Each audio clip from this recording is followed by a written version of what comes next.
Welcome to వీక్షణ. Scene మారింది, situation మారింది, రీజన్ మారింది, పొలిటికల్ సీజన్ మారింది. అయినా కాంగ్రెస్ మారట్లేదు. నాయకుల తీరు అస్సలే మారట్లేదు. కాంగ్రెస్ అంటేనే ప్రజాస్వామ్యం ఎక్కువ, స్వేచ్ఛ ఎక్కువ. ఏదైనా చెయ్యొచ్చు, ఎక్కడైనా ఎవరి మీదైనా ఎలాగైనా మాట్లాడేయొచ్చు అనే లెక్కలున్నాయి. అందుకే అధికారంలోకి వచ్చి ఏడాది దాటిన నేతల మధ్య ఆధిపత్య పోరు తగ్గట్లేదు. వారి తీరే పార్టీని డ్యామేజ్ చేస్తోందా? ఎమ్మెల్సీ ఎన్నికల్లో ఎదురు దెబ్బని ఎలా అర్థం చేసుకోవాలి?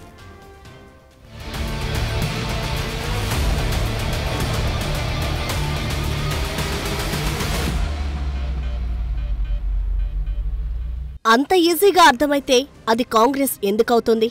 ఇప్పుడు తెలంగాణ ప్రజల్లోనూ రాజకీయ వర్గాల్లోనూ వినిపిస్తున్న చర్చ ఇది. రాష్ట్రంలో సర్కార్ ప్రోగ్రెస్ మొదలై ఏడాదవుతున్నా కాంగ్రెస్లో మాత్రం ప్రాసెస్ ఏమీ మారలేదు. నాయకుల మధ్య అదే ఆధిపత్య పోరు. సొంత పార్టీ నేతలపైనే బహిరంగ విమర్శలు, ప్రతిపక్షాలకు అస్త్రాలు ఇచ్చేలా రకరకాల కామెంట్స్. ఇలా చెప్పుకుంటూ పోతే చాలానే ఉన్నాయి. ఇవే కాంగ్రెస్కి పైకి కనబడని డ్యామేజ్ చేస్తుందనే టాక్ పార్టీ వర్గాల్లో వినిపిస్తోంది. ఇప్పటికే పార్టీలో కీలక నేతల మధ్య నెలకొన్న ఆధిపత్య పోరు రాజకీయ వర్గాల్లో హాట్ టాపిక్గా మారింది. ఎవరికి వారు ఒకరిపై ఒకరు ఎత్తులకు పై ఎత్తులు వేస్తున్నారు. నేనంటే నేను అనే పోరు ఎక్కువైపోయిందనే చర్చ క్యాడర్లో బలంగా వినిపిస్తోంది. ఇలాగైతే పార్టీ ఎప్పటికీ స్ట్రాంగ్గా తయారవుతుందనే ప్రశ్నలు తలెత్తుతున్నాయి.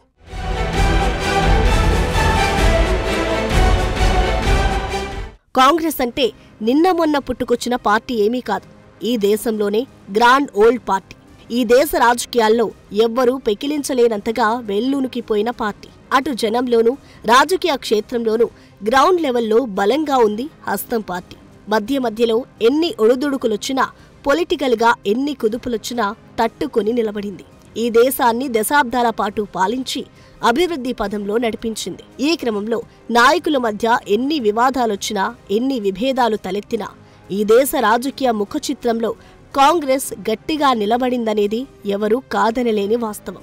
అయితే తెలంగాణ కాంగ్రెస్లో కనిపిస్తున్న తాజా పరిణామాలు మాత్రం కాస్త భిన్నంగానే ఉన్నాయి. ఎన్నికలకి ముందు పార్టీలో చేరిన నాయకులకు, ఎప్పటినుంచో పార్టీని అంటిపెట్టుకుని ఉన్న ఒరిజినల్ కాంగ్రెస్ నాయకులకు మధ్య ఇంకా గ్యాప్ కొనసాగుతుందనే పరిస్థితులు కనిపిస్తున్నాయి. వాస్తవానికి ప్రస్తుతం అధికారంలోకి వచ్చినా ఇంకా ప్రతిపక్షంలోనే ఉన్నట్లే ఉందన్న ఫీలింగ్లో ఉన్నారు చాలా మంది కాంగ్రెస్ నేతలు, కార్యకర్తలు.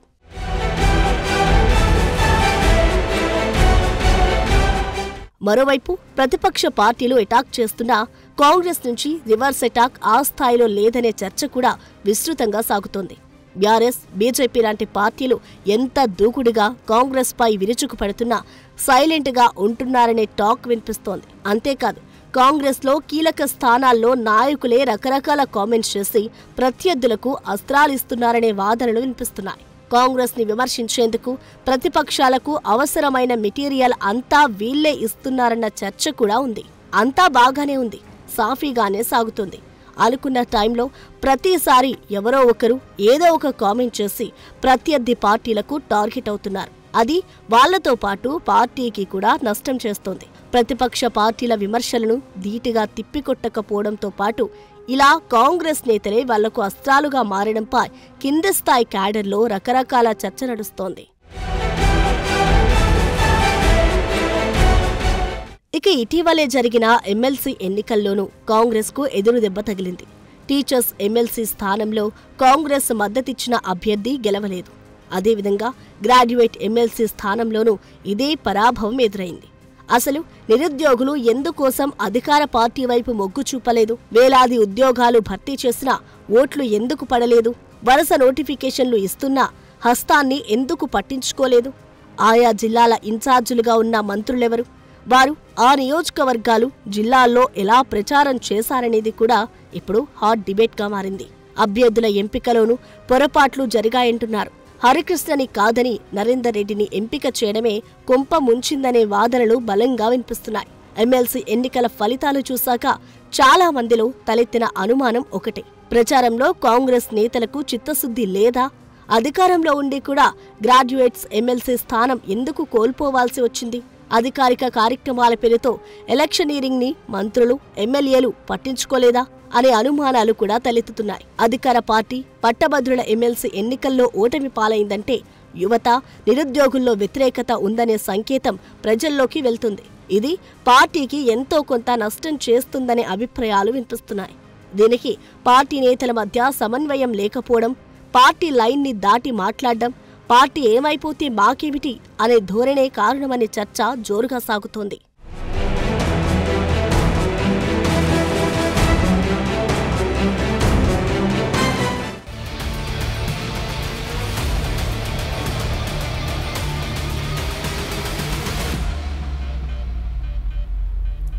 ప్రతి దానికి ఓ మొదలున్నట్లే ఎండ్ కూడా ఉంటుంది. తెలంగాణ ఏర్పాటు తర్వాత రాష్ట్ర రాజకీయాల్లో ఎన్నో ఆటుపోట్లు ఎదుర్కొన్న కాంగ్రెస్ మొత్తానికి 10 ఏళ్ల తర్వాత అధికారంలోకి వచ్చింది. అయినప్పటికీ కాంగ్రెస్లో ఇంకా లోటుపాట్లు స్పష్టంగా కనిపిస్తూనే ఉన్నాయి. వీటన్నిటిని సరిచేసి పార్టీని సెట్ రైట్ చేయడంపై ఫోకస్ పెట్టింది హైకమాండ్. అందుకే ఇన్ఛార్జిని మార్చారనే చర్చ కూడా జరుగుతోంది. అంటే కాంగ్రెస్ తీరు మార్చుకోవాల్సిన సమయం ఆసన్నమైందా? మీనాక్షి నటరాజన్ ట్రీట్మెంట్తో టీపీసీసీలో మార్పు వస్తుందా?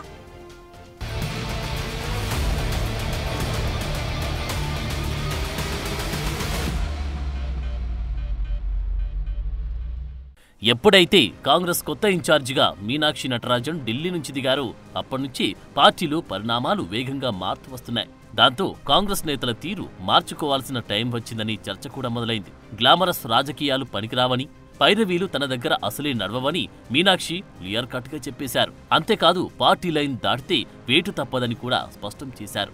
ముఖ్యంగా సొంత పార్టీ నేతల్ని విమర్శించొద్దని సూచించారు. పార్టీ అంతర్గత విషయాలు ఏమున్నా మీటింగ్లోనే చెప్పాలని, గాంధీభవన్ బయట మాట్లాడొద్దని హెచ్చరించారు. చివరికి మంత్రులు తప్పొప్పులు చేసినా మీటింగ్లోనే చెప్పాలంటున్నారు. అంతేగాని మీటింగులు పెట్టడం, సోషల్ మీడియాలో పోస్టులు చేయడం లాంటివి వద్దని కరాఖండిగా చెప్పేశారు. పార్టీ క్రమశిక్షణ తప్పితే చర్యలు తప్పవని సూటిగా హింట్ ఇచ్చేశారు మీనాక్షి నటరాజన్. పార్టీ కోసం పనిచేసిన వారు, కష్టపడిన వారి వివరాలు తానే స్వయంగా తెప్పించుకుంటానని తెలిపారు మీనాక్షి. నియోజకవర్గ ఇన్ఛార్జీలు బాధ్యతతో పనిచేయాలని, వారి వల్లే సమస్యలు వస్తే పదవి నుంచి తొలగిస్తామని కరాఖండిగా చెప్పేశారు.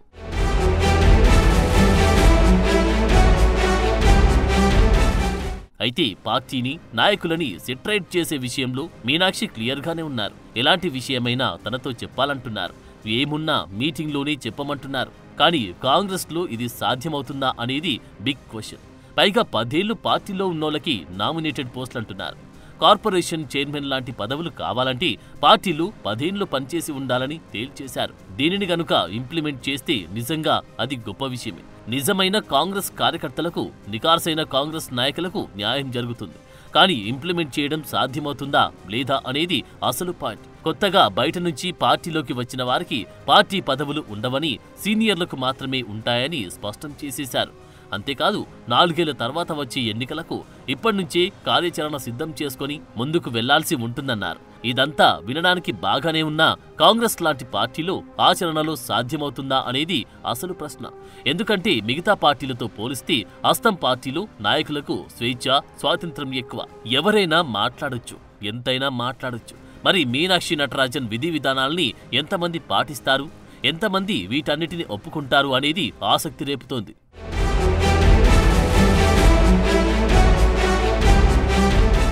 వాస్తవానికి ఏ పార్టీ అయినా కార్యకర్తల్ని కాపాడుకోవాలి. పార్టీ కోసం కష్టపడినోళ్ళని దగ్గరికి తీసుకోవాలి. వారికి తగిన గుర్తింపునివ్వాలి. ఇప్పుడు కాంగ్రెస్లో అలాంటి కార్యకర్తలు వేల మంది ఉన్నారు. 10 ఏళ్ల పాటు ప్రతిపక్షంలో ఉండి ఏమీ ఆశించకుండా పార్టీ కోసం ఎన్నికల్లో పనిచేసినోళ్ళున్నారు.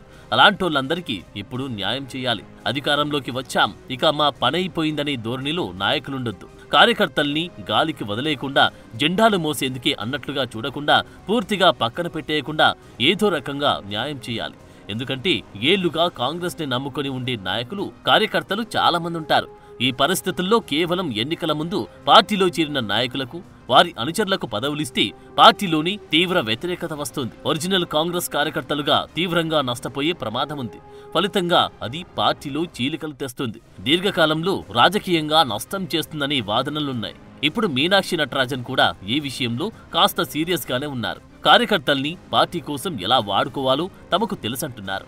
కొత్తగా పార్టీలో చేరిన వారిని కలుపుకొనిపోయి అందరికీ న్యాయం జరిగేలా చూస్తానని చెబుతున్నారు.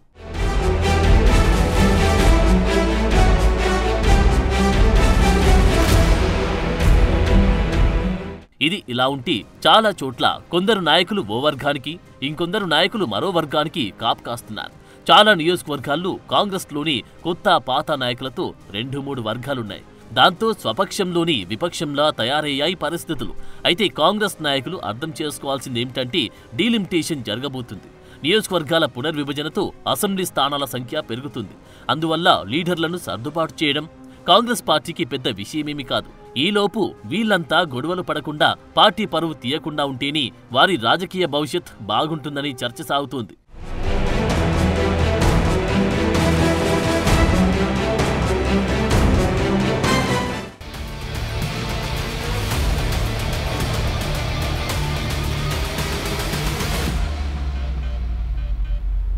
ఏ స్థాయి నాయకుడైనా సరే పార్టీ లైన్లో పని చేసుకుంటూ వెళితే అది వారితో పాటు పార్టీకి కూడా మంచిదనే టాక్ వినిపిస్తోంది.